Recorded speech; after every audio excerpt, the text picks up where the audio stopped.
안녕하세요. 2020년 10월 3일 토요일 매일 묵상입니다. 다 함께 새 찬송가 88장, 통일 찬송가 88장 1절과 2절을 찬양하겠습니다. 내 진정 사모하는 친구가 되시는 구주 예수님은 아름다워라. 산 밑에 백화파요 빛나는 새벽별 주님 영원할 길 아주 없도다. 내 맘이 아플 적에 큰 위로 되시며 나 외로울 때 좋은 친구라. 주는 저 산 밑에 백화 빛나는 새벽별 이 땅 위에 비길 것이 없도다. 내 맘의 모든 염려 이 세상 고락도 주님 항상 같이 하여 주시고 시험을 당할 때에 악마의 계교를 즉시 물리치사 나를 지키네. 온 세상 달 버려도 주 예수 안 버려 끝까지 나를 돌아보시니. 주는 저 산 밑에 백화 빛나는 새벽별 이 땅 위에 비길 것이 없도다. 아멘. 오늘 전교인 성경통독 33주차 데살로니가 후서 1장에서 3장을 읽으시는 날입니다. 오늘 매일 묵상에서 함께 묵상하는 하나님의 말씀은 데살로니가 후서 3장 14절에서 16절의 말씀입니다. 누가 이 편지의 한 말을 순종하지 아니하거든 그 사람을 지목하여 사귀지 말고 그로 하여금 부끄럽게 하라. 그러나 원수와 같이 생각하지 말고 형제같이 건면하라.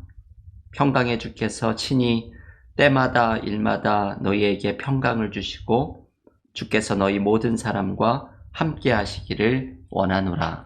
아멘. 하나님의 말씀입니다. 오늘은 토요일 성경통독 데살로니가 후서를 통독하시는 날입니다. 오늘은 데살로니가 후서를 마치는 마지막 말씀을 함께 묵상을 하려고 합니다. 바울이 전해주는 권면과 축복의 말씀이 담겨 있습니다. 바울은 먼저 오늘 본문에서 권면을 하기를 바울이 전한 말씀에 순종하지 않는 사람을 권면할 것을 부탁합니다. 오늘 본문의 14절을 한번 다시 읽어보겠습니다. 누가 이 편지의 한 말을 우리 말을 순종하지 아니하거든 그 사람을 지목하여 사귀지 말고 그로 하여금 부끄럽게 하라.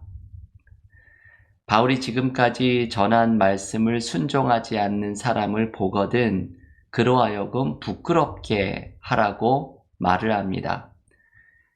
이 말은 무슨 뜻일까요? 바울이 전한 말씀에 순종하지 않는 사람을 부끄럽게 하라는 것은 그 사람의 부족한 신앙의 모습을 일깨워주고 순종하는 삶을 살아가도록 바로잡아주고 권면하라는 말씀입니다.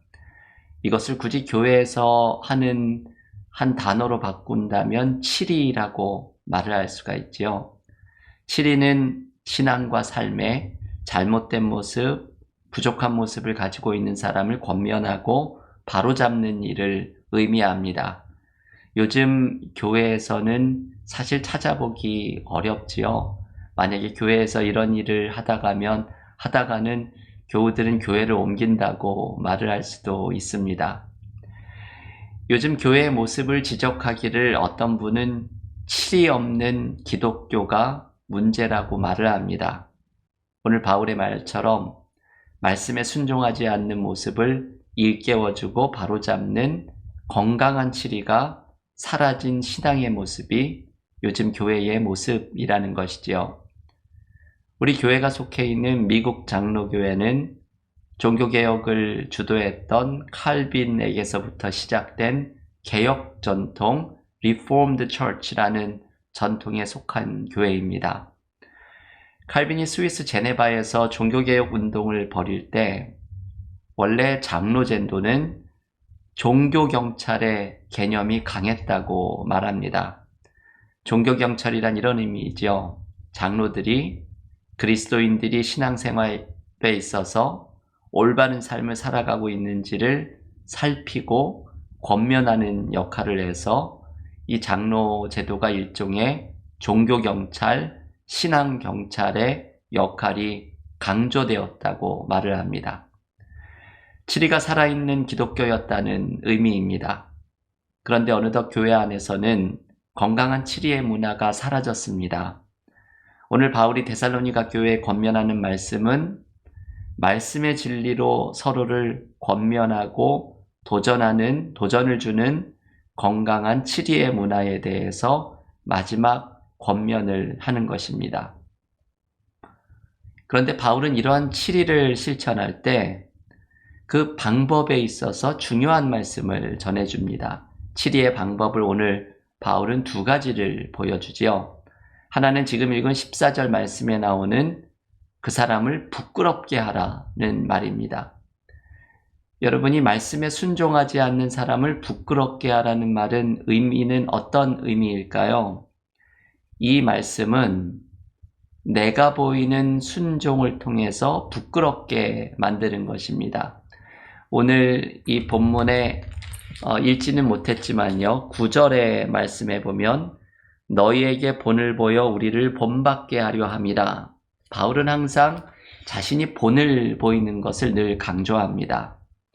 다른 사람을 부끄럽게 하라는 것은 내가 보이는 순종을 통하여 순종하지 않는 삶을 살아가는 사람을 부끄럽게 만드는 것이라는 의미입니다. 이것이 아주 건강한 지혜로운 치리의 방법이지요. 저희 교회에서 세우는 IT의 두 번째 학교가 거의 완공을 앞두고 있습니다. 참 감사한 일이지요. 우리 교회는 건물 하나 소유한 것이 없는데도 IT의 두 번째 학교를 이렇게 세우고 있습니다. 이 두 번째 학교를 세우기 시작할 때 하나님께 감사했던 것은 이 재정이 먼저 하나님이 채워주셨던 점이었습니다. 이 학교를 건축하는 재정이 채워지는 과정에 간증거리가 많이 있는데요. 그 가운데 하나는 어떤 외부의 권사님이 저에게 헌금을 들고 왔던 일입니다. 이분은 자녀들을 위해서 기도를 하면서 하나님께서 자기같이 부족한 사람에게 이런 은혜를 주셨다는 것을 너무 감사해하면서 자녀들을 위해 기도할 때마다 생활비 중에 아주 작은 부분을 떼어서 그것을 헌금으로 모으면서 기도를 드리고 그 헌금이 어느 정도 모여지면 가난한 사람들, 어려운 사람들을 위해 돕는 데 사용을 하셨다고 합니다. 제가 IT 학교를 교회에서 건축하고 있다는 말씀을 듣고 이번에는 그 모아진 헌금을 학교 건축에 써달라고 가지고 왔던 이 외부 우리 교인이 아닌 한 권사님이 계셨습니다.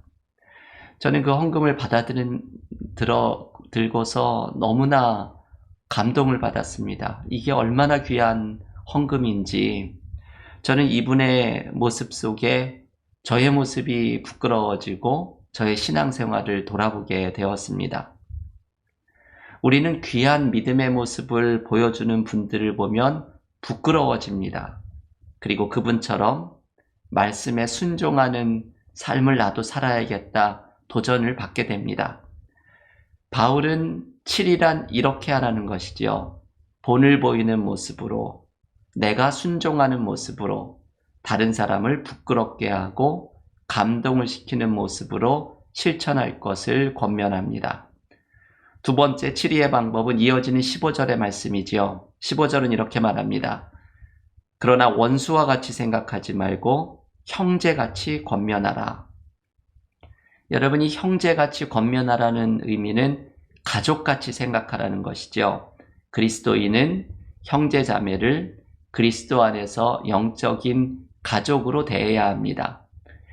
가족들 간에는 권면도 하고 때로는 좀 듣기 싫은 소리도 그 사람을 위해서 할 때도 있지만 중요한 것은 가족 사이는 사랑을 바탕으로 하고 있습니다.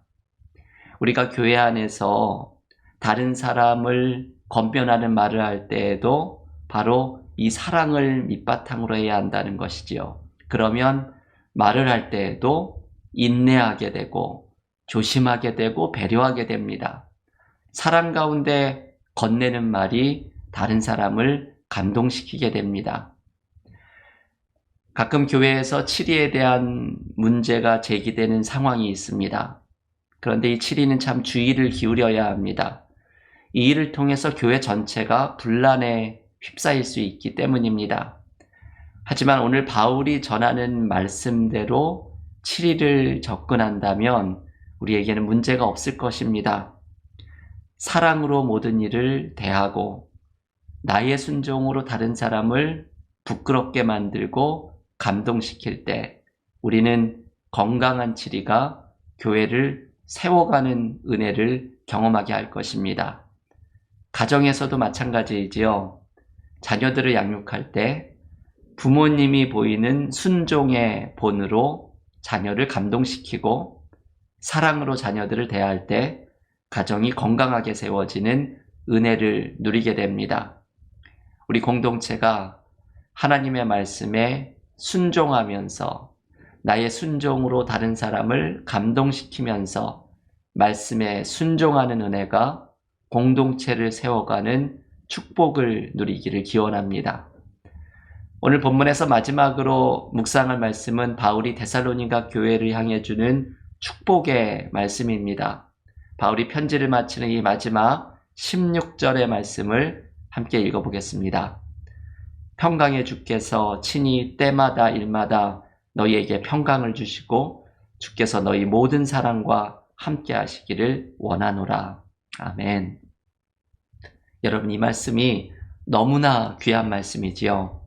평강의 주님께서 우리와 함께 하시면서 평강을 주시겠다고 약속하십니다. 그런데 때마다 일마다라는 이 바울의 축복의 말씀이 참 귀하지요. 때마다는 모든 순간에, 일마다는 우리의 모든 일 속에 주님께서 평강을 주신다는 것입니다. 바울은 이것을 경험하였고 데살로니가 교회에게 이것을 축복하며 전해줍니다. 주님께서 여러분에게 때마다 일마다 평강을 주실 것입니다. 오늘 이 말씀이 우리의 삶 속에서도 이루어질 수 있기를 바랍니다. 제가 좋아하는 시편의 말씀 가운데 시편 68편 19절의 말씀이 있습니다. 날마다 우리 짐을 지시는 주, 곧 우리 구원자이신 하나님을 찬송할지로다.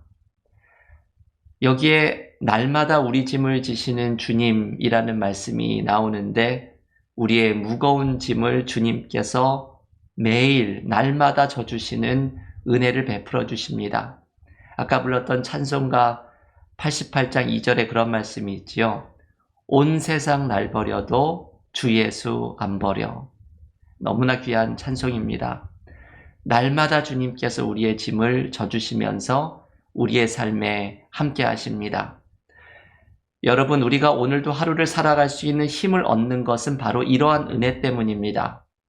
날마다 우리의 짐을 져주시고 때마다 일마다 우리에게 평강을 주시는 주님이 계시기에 우리는 삶의 문제를 이겨낼 수 있는 힘을 얻게 됩니다. 오늘 데살로니가 교회를 향한 이 축복의 말씀이 우리에게 주시는 축복으로 임하기를 기원합니다. 평강의 주님께서 친히 때마다 일마다 교우 여러분의 가정에 평강을 주시기를 원합니다. 오늘도 주님 앞에 가지고 나아가는 모든 기도의 제목 속에 날마다 우리의 짐을 져주시는 주님의 은혜가 넘치기를 간절히 축원합니다. 함께 기도드리면서 개인 기도와 통독으로 경건의 시간을 이어가겠습니다. 하나님, 오늘 바울이 데살로니가 교회에게 말씀에 순종하지 않는 사람을 내가 보이는 순종의 본을 통해 감동시키고 그리고 사랑으로 권면하면서 함께 순종으로 세워져가는 공동체를 만들라는 말씀을 받으면서 우리의 교회와 가정이 하나님의 말씀에 순종의 복을 경험하는 공동체로 세워지게 하여 주시옵소서. 우리의 삶의 어려움 속에 때마다 일마다 평강을 주시는 주님의 은혜를 경험하게 하시고, 오늘도 온 세상 날 버려도 나를 버리지 않으시는, 날마다 나의 짐을 져주시는 주님과 함께 삶의 모든 일을 감당하게 하여 주시옵소서. 예수님 이름으로 기도하옵나이다. 아멘.